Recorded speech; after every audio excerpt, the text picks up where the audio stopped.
ആര് ബോൾ ചെയ്യുമ്പോഴാണ് ഏറ്റവും ഒരു ഭയപ്പാട്? ഓപ്ഷൻസ് ഉണ്ടോ? ഏ ഓപ്ഷൻസ് ഉണ്ടോ? ഇല്ലേ.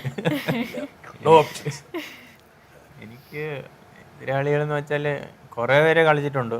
അപ്പോൾ കുറേ ടഫായിട്ടുള്ള ബോളേഴ്സും ഉണ്ട്. പക്ഷേ ഏറ്റവും ടഫായിട്ട് തോന്നിയ ഒരു ഇതെന്ന് വെച്ചാൽ ഞാൻ ബാറ്റ് ചെയ്യുമ്പോൾ എൻ്റെ ഏറ്റവും അടുപ്പമുള്ള ഒരാൾ ബോൾ ചെയ്യാൻ വരുമ്പോൾ എനിക്ക് ചെറിയൊരു മനസ്സ് ഒന്ന് മാറിപ്പോറുണ്ട്. അപ്പോൾ അതെൻ്റെ ചേട്ടനാവാം, അപ്പോൾ നേരത്തെ സംസാരിച്ച ഇക്ലാസിനാഹയാവാം, വേറെ രാഹുൽ രാഘവനാവാം. അപ്പോൾ എൻ്റെ നല്ല അടുപ്പമുള്ള ആൾക്കാർ വന്ന് അവർ ബോൾ ചെയ്യുമ്പോഴാണോ പ്രശ്നം? പ്രശ്നമല്ല, നമ്മുടെ ഒരു സ്റ്റേറ്റ് ഓഫ് മൈൻഡ് ഉണ്ടല്ലോ, അത് മാറിപ്പോകും. അപ്പോൾ ബേസിൽ തമ്പി IPL ബോളർ വന്നപ്പോൾ ഞാൻ ഇങ്ങനെ നിൽക്കുമ്പോൾ എനിക്ക് അവൻ നോക്കുമ്പോൾ ചിരിയായിരുന്നു, നീ അറിയണം.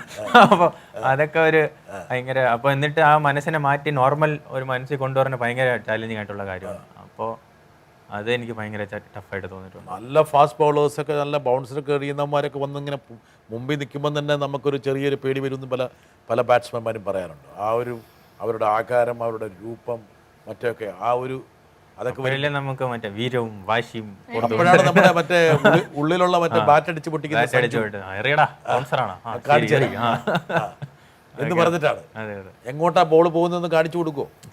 ഇല്ല, പുറത്ത് കാണിക്കണ കുറവാണ്. മനസ്സിൽ പറയും, മനസ്സിൽ ഇവനെ എങ്ങോട്ടാ പായിക്കണ്ടെന്ന് പറയും.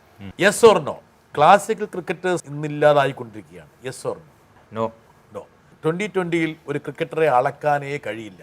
Yes or no? No. No. അളക്കാം, പിന്നെ അളക്കാം. ക്രിക്കറ്റിൽ ഗോഡ് ഫാദർ ആവശ്യമാണ്. Yes or no? No. No, ആവശ്യമില്ല. സത്യമാണോ സഞ്ജു? ഞാനിതാണ് വിശ്വസിക്കുന്നത്. അപ്പം നോ ആണ്. അപ്പം നോ. ക്രിക്കറ്റിൽ ഒരുപാട് പേർക്ക് ഗോഡ് ഫാദേഴ്സ് ഉണ്ടായിട്ടുണ്ട്. Yes or no? Yes. Godfather വളരെ പ്രധാനപ്പെട്ട ഒരു ഘടകമാണ്. അല്ല, ഓക്കെ. കേരള ടീമിനെ ചെറുങ്ങനെ പെട്ടിരിക്കുകയായിട്ടാ.